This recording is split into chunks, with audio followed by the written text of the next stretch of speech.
there is this idea in our minds that there is a blessing in numbers, and in some certain incidences it is true, but not in all incidences. Sometimes we freeze, we do not move ahead, we do not fulfill the calling on our lives because we say that I do not have the right associations, I do not have the right people around me, I do not have the right support around me. And we think and we wait for the right people to get around us, and we say, if I had the right people, if I had the right encourage, I would be able to do so much more. But sometimes great numbers or right associations, what you think is right associations or great numbers, is a hindrance rather than helping. And you do not need great numbers in your life, you need the right numbers in your life. There is a great difference between great numbers, there is a difference between majority, there's a difference between a lot of people and the right people. And we are learning from the example of the spies that were sent into the promised land to spy out the land. And when the nation of Israel, children of Israel, came out of Egypt from bondage, and they came to the precipice of the promised land, then they were at the border at Kadesh-barnea. The Lord had told them, go into the land and possess the land. But the people said, let's send out the 12 spies, for they will go and check the way in which we are supposed to go. And I made a whole video about it. I will leave the link in the description for you to see that, why it is more important for us to go into the unknown than to know all the details before we go into the unknown. Now, in this video, we are seeing that then 12 spies were sent, and the 10 of them brought back a bad report, and the people believed the bad report of the 10 people. The good people, the two were saying that we could go in and we can conquer this land, and the Lord's promise is with us. But the 10 brought a bad report, and the people believed. And what was the result of it?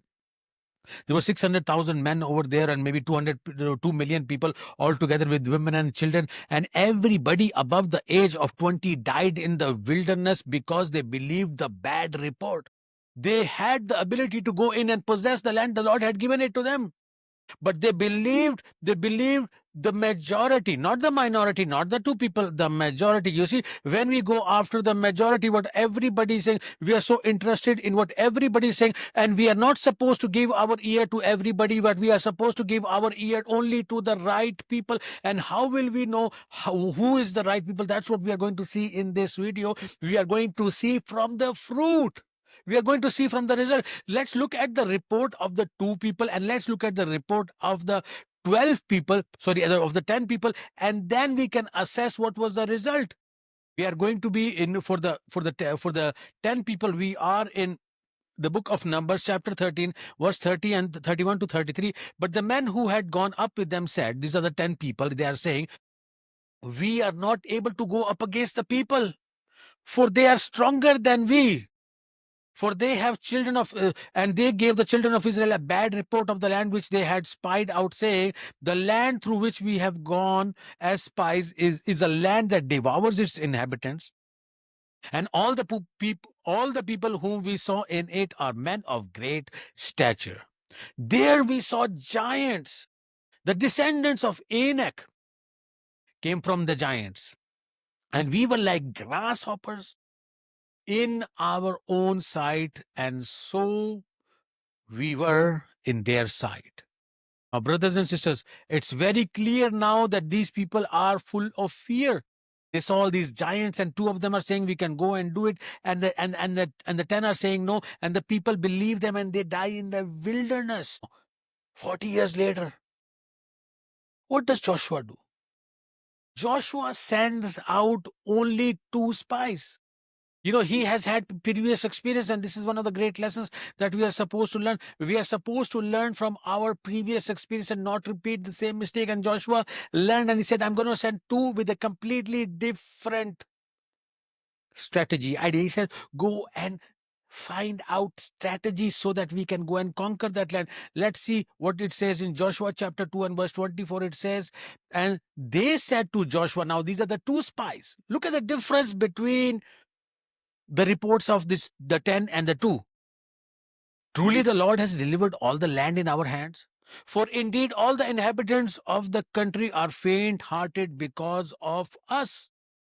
All the inhabitants of the country are faint-hearted because of us. The previous people brought the report that, look, we are like the grasshoppers in their, we are like grasshoppers in their sight and in our sight as well. Whereas now we are seeing that they say, okay, we can take over them. And they are, so, what they were afraid of was nothing to be fearful of. And as I said, we need to see the results. We need to see the fruits.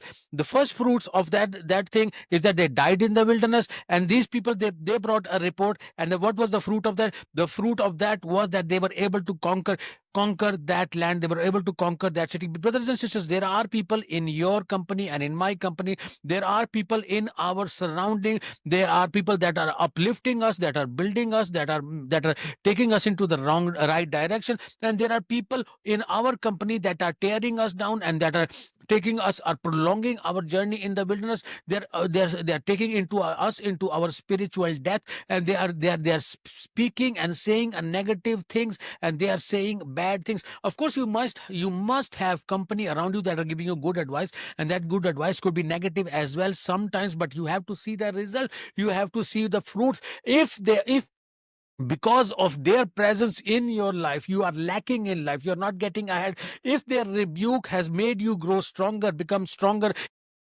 closer to your purpose, then it's good to keep them. But we have to cut off our ties with everybody that is taking us into the wrong direction. I'm going to share a verse with you from 1 Corinthians chapter 15 verse 33. It says, do not be deceived, evil company corrupts good habits. Brothers and sisters, we have to see that the company that is around us, is it building us up, is it uplifting us, or is it prolonging our journey in the wilderness? I had to personally cut off so many ties in my relationships, because the people that were not taking me closer to my goal. And you can only cut off people from your life when you are familiar with the goal of your life, with the vision of your life, with the purpose of your life, with the calling on your life. You must know what God has called you to do. And if you know that, then you will be able to cut off ties with people who are not taking you closer to what the Lord has called you to. So what are we going to do? We're going to spend more and more and more time with people that are encouraging us, and cut off ties with people who are lingering, who are prolonging our journey into the wilderness. I hope this thought brings a blessing in your life. And if it does, do please bless me as well by simply liking this video, subscribing to our channel, so that together we can take the gospel unto the utmost parts of the world. And now that Joshua has sent out the spies, they go to this land, Jericho, this city, and there in that enemy city, the Lord has prepared someone from the enemy that is going to bless them. And in our next video, we are going to look at the story of Rahab, which is coming up just right now. God bless you.